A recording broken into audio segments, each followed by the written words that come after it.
नमस्कार दोस्तों, हमारे हिंदी स्टोरी चैनल में आपका स्वागत है। हमारी आज की कहानी है समय का फेर।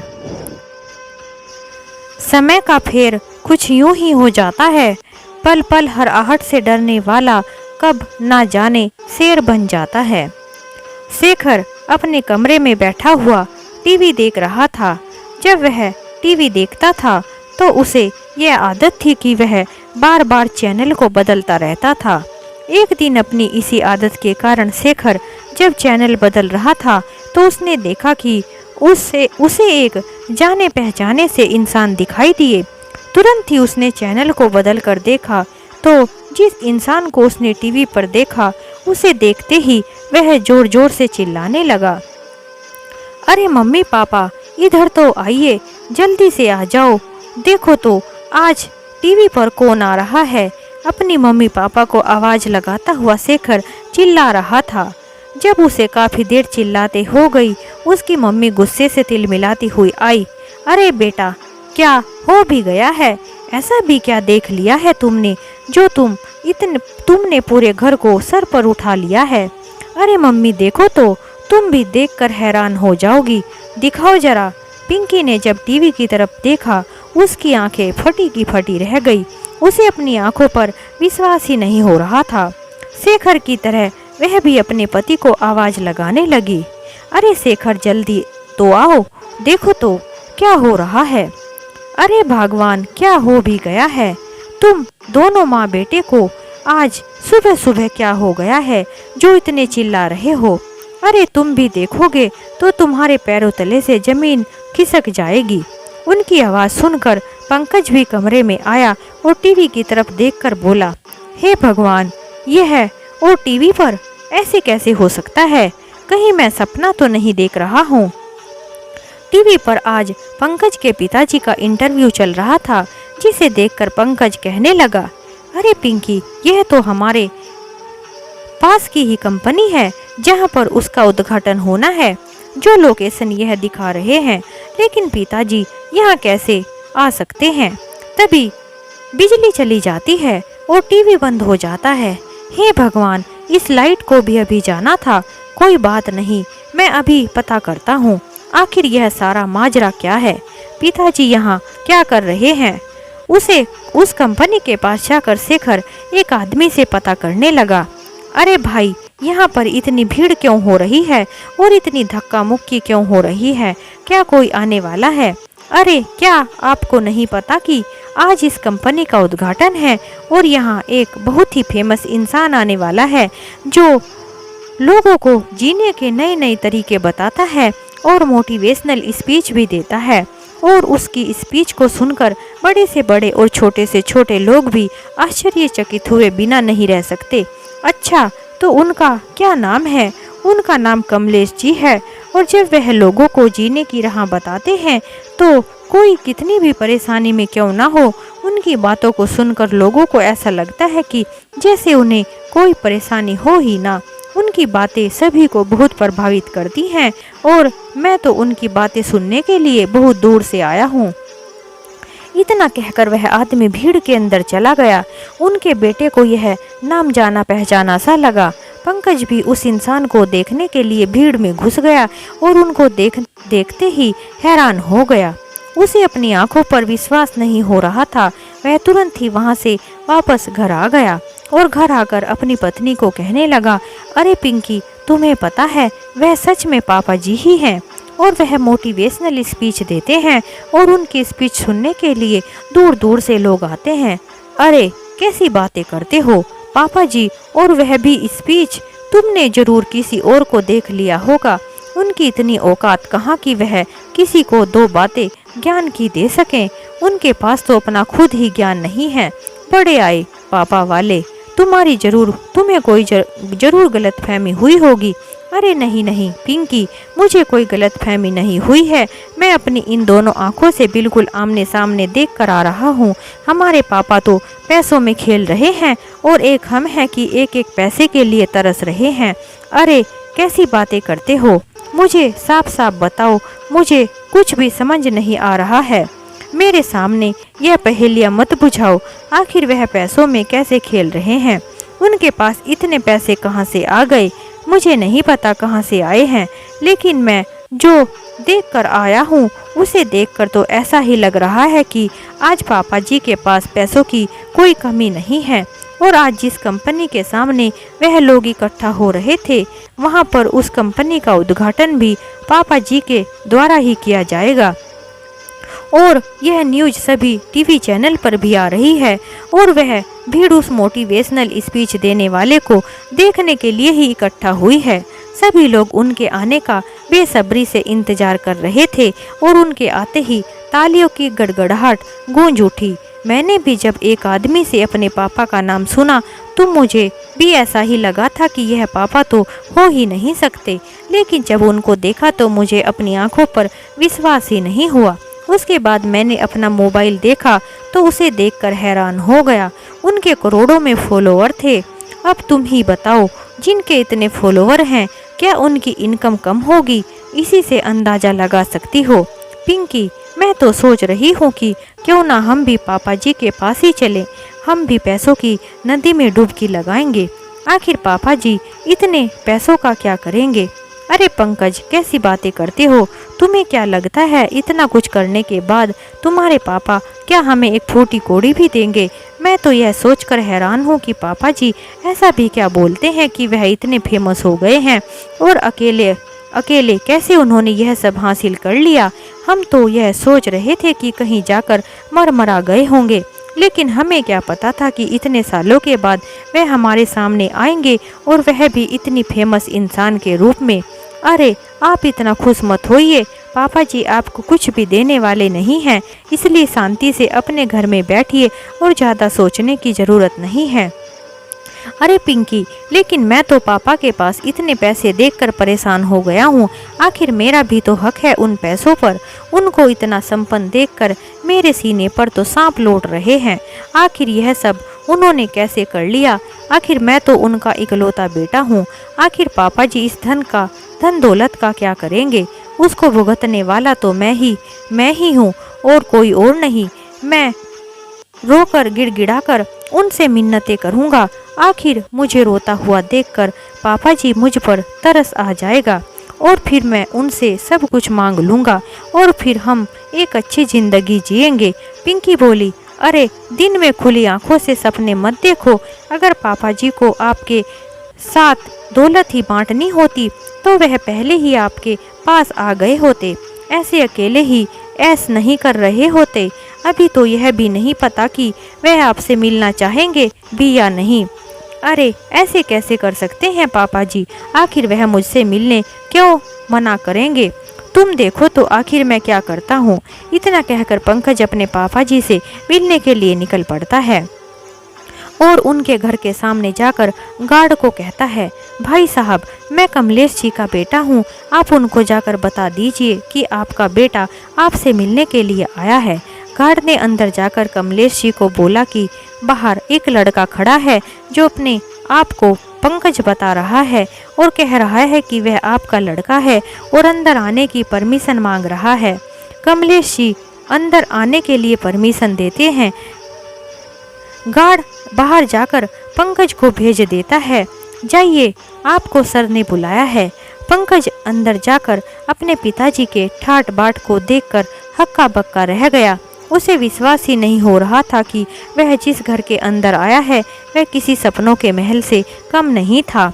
उसे देखकर उसका मुंह खुला का खुला रह गया और मन ही मन सोचने लगा कि कहाँ मैं एक पैसे के लिए तरस रहा हूँ और एक टूटे फूटे से घर में रहता हूँ, और यहाँ देखो पापा जी कितने आलीशान घर में रहते हैं।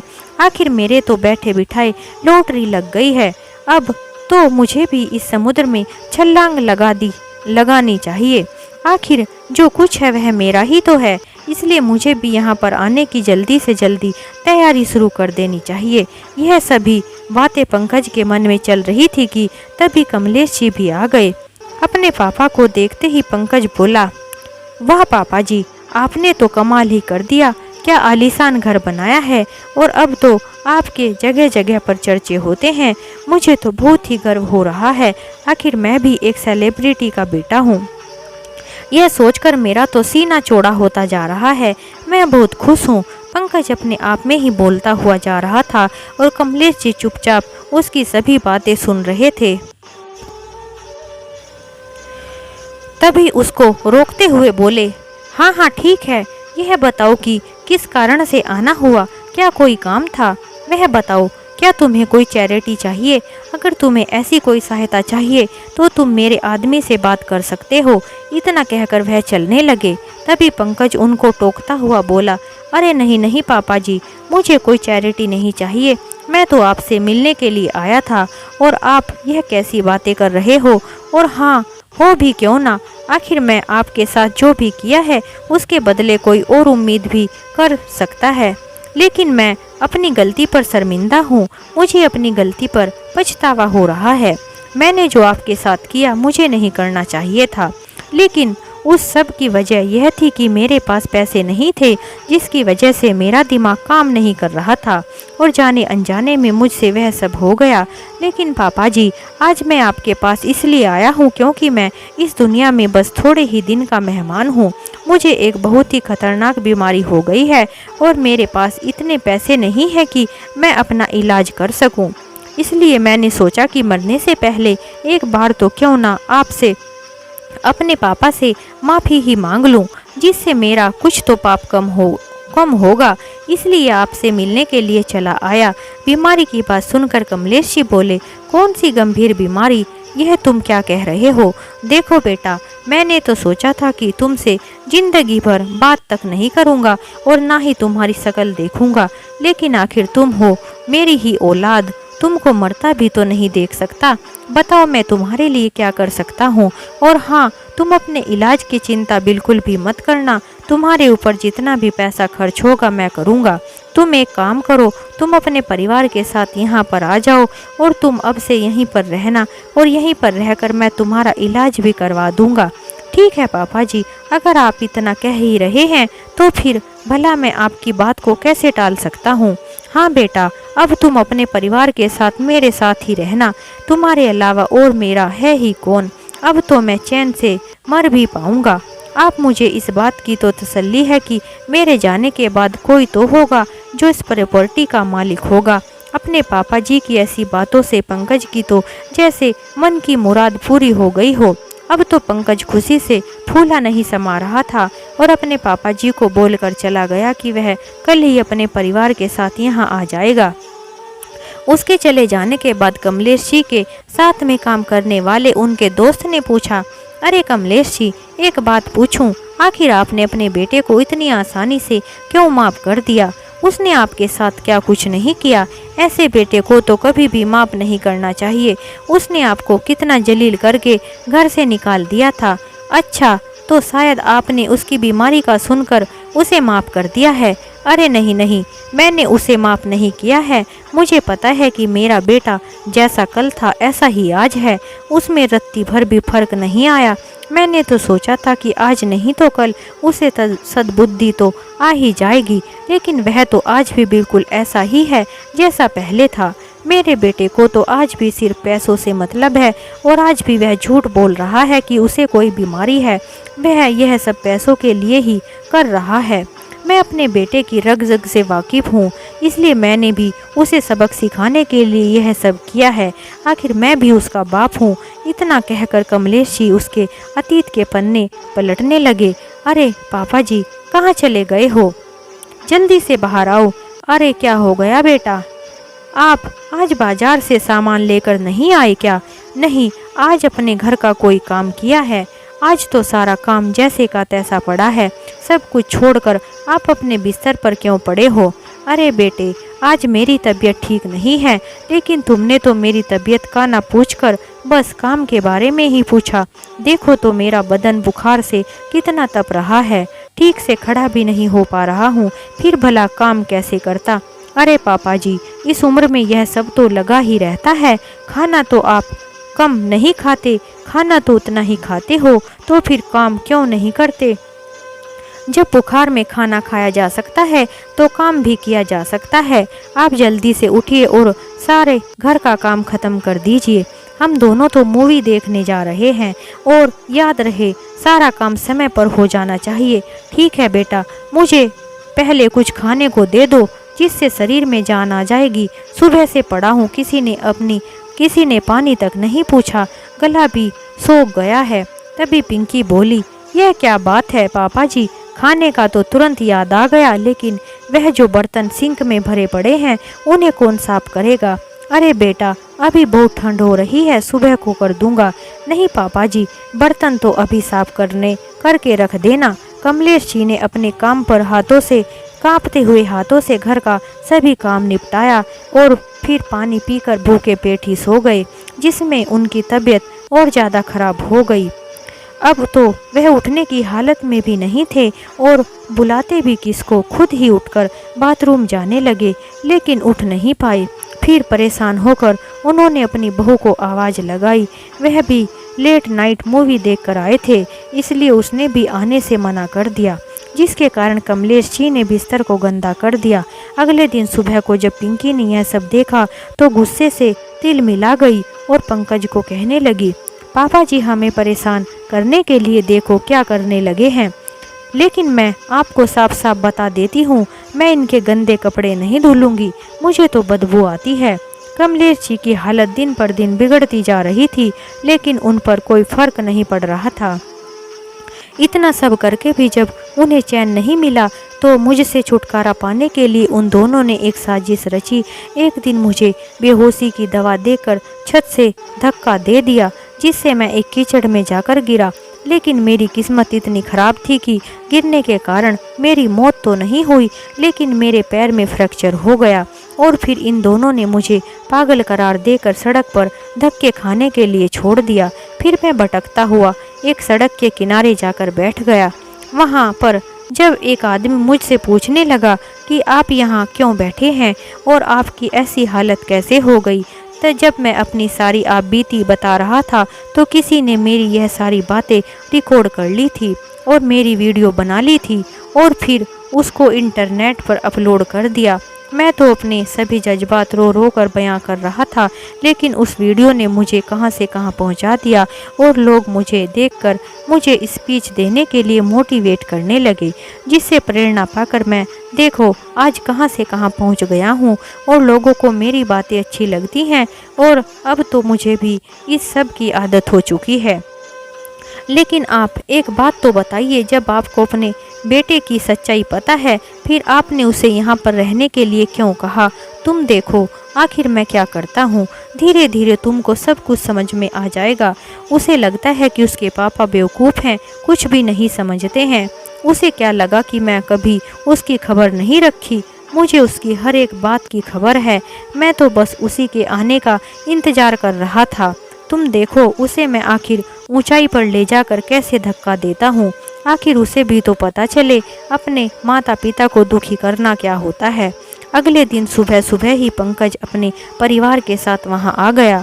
उसको देखकर कमलेश जी बोले, बेटा तुम पैसों की चिंता बिल्कुल भी मत करना, तुम अपने इलाज में कोई लापरवाही मत करना, अच्छे से इलाज करवाओ। पंकज पिंकी की तरफ देखकर इशारों ही इशारों में उसे कह रहा था कि देखा मैंने कैसे पापा को पटा लिया है। दोनों कमरे में जाकर जोर जोर से हंसने लगे और कहने लगे, अब तो हम दोनों अपने दोनों हाथों से पैसा लुटाएंगे और यह तो कितने दिन के मेहमान हैं, उसके बाद सब हमारा ही होगा। अब हम अपने सारे शौक पूरे करेंगे। पिंकी ने कहा, अरे कहीं ऐसा ना हो कि पापा जी हमसे पैसों का हिसाब मांगे। अरे नहीं नहीं, तुम इसकी चिंता मत करो, उनके पास इतना समय नहीं कि वह पैसों का हिसाब मांगते फिरेंगे। तुम बेकार में ही चिंता करती हो, अब तो तुम अपने सोने के गहने बनवाने की चिंता करो। मैं तो यह सोच रहा हूँ कि अपने उस टूटे फूटे घर को भी बेच देता हूँ और जो हमारा कर्ज है उसको चुका दूंगा, क्योंकि अब तो हम इस आलीशान कोठी में रहेंगे, उस झोंपड़े का क्या करेंगे। उसके बाद पंकज ने अपना घर भी बेच दिया और देनदारी को उतार दिया। अगले दिन कमलेश जी उनके कमरे में आए। पंकज बेटा, अब तुम्हारी तबीयत कैसी है? तुमने अभी तक इलाज शुरू किया कि नहीं? अरे पापा जी, अभी कुछ टेस्ट करवाए हैं और आज उनका बिल भी चुकाना है, इसलिए आपसे पैसे मांगने आ ही रहा था। हाँ ठीक है, दे दूंगा, पहले जाकर घर के सभी कामों को निपटाओ, उसके बाद बात करता हूँ। आज घर के नौकर नहीं आए हैं, इसलिए तुम्हें ही काम करना होगा। मुझे तो कहीं जाना है। और वह अपने एक आदमी को कहकर चले गए कि पंकज को काम अच्छे से समझा देना। जब कमलेश जी काम बता रहे थे तो पंकज ने कहा, लेकिन पापा जी, मेरी तो तबीयत खराब है, मैं कैसे करूँगा। कमलेश जी ने कहा, बेटा देखो, अब मैं तुम्हें पैसे मुफ्त में तो नहीं दे सकता, काम करोगे तो उसके बदले पैसे मिलेंगे। मैं बिना किसी स्वार्थ के रिश्ते नहीं निभाता, यह बात मैंने तुमसे ही सीखी है। अब अगर तुम्हें अपना इलाज करवाना है तो काम तो करना ही पड़ेगा। और बहू, तुम जरा जाकर रसोई का सारा काम देख लेना। आज से मैं खाना बनाने वाली को भी हटा दिया है और किचन का काम अब से तुम ही करोगी। और खाना बस घर के लोगों के लिए ही नहीं बल्कि आस पड़ोस में गरीब लोगों के लिए भी बनाना है। तुम्हें सारा सामान मिल जाएगा, समय से खाना बना देना। बस 80 लोगों का खाना ही बनाना है। मेरा यह आदमी तुम्हें सब कुछ समझा देगा। लेकिन पापा जी, इतने सारे लोगों का खाना मैं कैसे बनाऊंगी। देखो बहू, मैं तुम्हें इतने पैसे दे रहा हूँ, इतने में तो मैं 5-6 लोगों को खाना बनाने के लिए रख सकता हूँ, इसलिए तुम्हें ही करना होगा। अगर नहीं करना है तो तुम जा सकते हो, तुम्हारी मर्जी। उसके बाद बाहर जाकर कमलेश जी अपने उस आदमी को बोले कि उन दोनों को पूरा दिन काम पर लगाए रखना, इतना काम करवाना कि इन्हें सांस लेने की भी फुर्सत ना मिले। कमलेश जी के उस आदमी ने बिल्कुल वैसा ही किया जैसा कमलेश जी बोल कर गए थे। दोनों थक कर चूर हो गए थे। अरे पंकज, तुम तो कह रहे थे कि तुमने पापा जी को उल्लू बना दिया, लेकिन उल्टा पापा जी ने ही हमारी बैंड बजा कर रख दी है। और अब तो अपने घर भी बेच दिया है। हमारे पास तो रहने की भी जगह नहीं है, इसलिए हमें अब यहीं रहना पड़ेगा। पापा जी हमसे बदला ले रहे हैं। अब तो हम पूरे फंस चुके हैं, यहाँ से जा भी नहीं सकते और यहाँ रह भी नहीं सकते। अरे छोड़ो ना, पैसे तो मिलेंगे तो फिर थोड़ा काम करने में क्या हर्जा है। थोड़े समय की बात है, उसके बाद दिल खोल कर खर्च भी तो करेंगे। तुम चिंता मत करो। तुम यह मत बोलो कि पापा जी मेरे इलाज के लिए मुंह मांगे पैसे दे रहे हैं। अगले 3-4 पंकज अपने पापा जी से पैसे मांगने लगा तो उन्होंने कहा कि कौन से पैसे बेटा। अरे पापा जी, काम करने के पैसे। अरे बेटा, कैसी बातें करते हो। भला कोई बेटा अपने पापा से काम के बदले पैसे मांगता है। अरे पापा जी, आप यह क्या बात बोल रहे हो। आपने मुझे पैसे देने का वादा किया था। आप मुझे मेरे इलाज के पैसे देने वाले थे। कौन सा इलाज, काहे का इलाज। मुझे तुझे कोई पैसा देने की ज़रूरत नहीं है। मैंने तो तेरे साथ वैसा ही किया है जो तूने मेरे साथ किया था। मैंने तो तुझे सब कुछ सबक सिखाने के लिए किया है, जो सूद समेत तुझे लौटा रहा हूँ। क्यों, मैंने कुछ गलत बोला क्या। तू क्या अपने आप को सबसे ज़्यादा चालाक समझता है कि इस दुनिया में बस एक तू ही समझदार है, बाकी सब लोग बेवकूफ़ हैं जो तेरे इशारों पर नाचते रहेंगे। इलाज तो मैं तेरा कर रहा हूँ, वह भी तेरी गलतफहमी का। तुमने क्या सोचा था, इतना सब करने के बाद भी मैं तुझे माफ़ कर दूंगा और तेरे ऊपर पैसे लुटाऊंगा। नहीं, बिल्कुल भी नहीं। तूने मेरी मजबूरी का फ़ायदा उठाया था और मैं भी तेरी मजबूरी का फ़ायदा उठा रहा हूँ। यह दुनिया बराबर के लेन देन पर चलती है। अगर तू यहाँ से जाना चाहता है तो जा सकता है, तुम्हारी मर्जी है। लेकिन अगर यहाँ रहना चाहता है तो मेरी गुलामी सारी उम्र करनी पड़ेगी। पंकज क्या ही कर सकता था। अब तो उसके पास रहने का भी कोई ठिकाना नहीं था और वह भी कहाँ जाता, क्योंकि अपना घर भी ऐसो आराम के चक्कर में बेच चुका था। उसको तो धोबी का कुत्ता घर का ना घाट का वाला काम हो गया था। इसलिए उसने सोचा कि दर दर भटकने से तो अच्छा है वह इसी घर में रहकर अपने पिता की सेवा ही कर ले। अब तो पिंकी भी उस घर में नौकरों की तरह काम करती थी और कमलेश जी उनके साथ नौकरों की तरह ही पेश आते थे। एक दिन पिंकी की तबीयत कुछ ज़्यादा ही खराब हो गई थी, क्योंकि उसे इतना काम करने की आदत नहीं थी और वह अपने बिस्तर से नहीं उठी। तो कमलेश जी उसके कमरे में जाकर कहने लगे, अरे बहू, जल्दी जल्दी से काम पर लग जाओ। आज मेरे बहुत ही खास मेहमान आने वाले हैं, सभी लोगों का खाना बनाना है। लेकिन पापा जी, आज मेरी तबीयत ठीक नहीं है, मुझसे काम नहीं होगा। अरे पिंकी बेटा, कैसी बातें करती हो।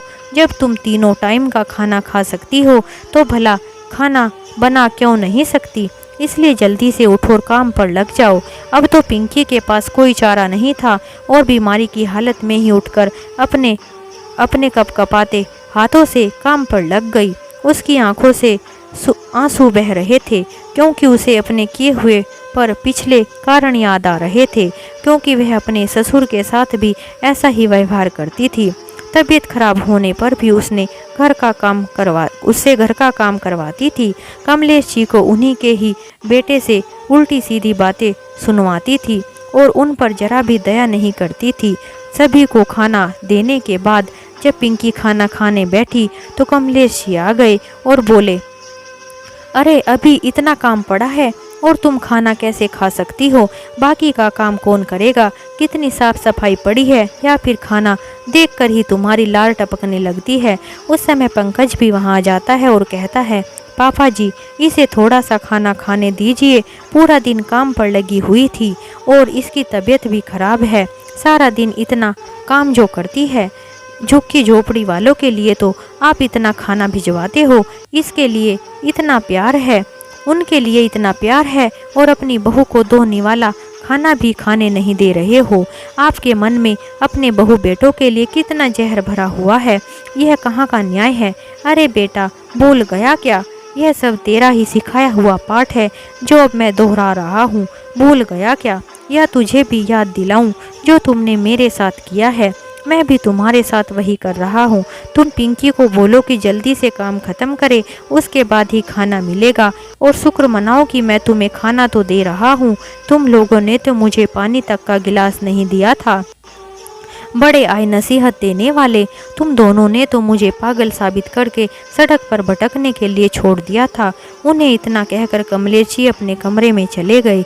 अगले दिन दोपहर का समय था। कमलेश जी डाइनिंग टेबल पर बैठे हुए लंच कर रहे थे। अचानक से तेज बारिश आने लगी। कमलेश जी ने अपनी बहू को आवाज लगाकर कहा, अरे बहू छत से कपड़े उतार कर ले आओ, तुम्हें सुनाई नहीं दिया क्या? अरे पापा जी मुझे बहुत तेज बुखार है, मैं अगर बारिश में गई तो मेरी तबीयत और ज़्यादा खराब हो जाएगी। मुझे फालतू की बकवास नहीं सुनाओ, हर वक्त बीमारी का बहाना बनाकर रखती हो। जल्दी से जाओ और छत से कपड़े उतार कर ले आओ। थोड़ी देर में ही धड़ाम की आवाज़ आती है। पंकज दौड़ा दौड़ा आता है और सोचता है कि शायद पापा जी ने पिंकी को छत से धक्का दे दिया है, जैसा कि पिंकी ने उनके साथ किया था। लेकिन वह पिंकी नहीं, कोई और था। कमलेश जी तो अपनी डाइनिंग टेबल पर बैठे हुए खाना खा रहे थे। पिंकी और पंकज दौड़े दौड़े छत पर गए और देखा कि उनका बेटा शेखर छत से पैर फिसलने के कारण नीचे गिर गया है। वह पहले से ही छत पर खेल रहा था। गिरने के कारण उसे बहुत चोट आ गई थी। उसके बदन से खून बह रहा था। पिंकी रोती हुई अपने ससुर के पास आई और जाकर उनके पैरों में गिर गई और विनती करने लगी, देखिए ना पापा जी, मेरे बेटे को क्या हो गया है, यह तो बात भी नहीं कर रहा है, जल्दी से डॉक्टर को बुला दीजिए ना। कमलेश जी चुपचाप उसकी तरफ देख रहे थे और कुछ नहीं बोले।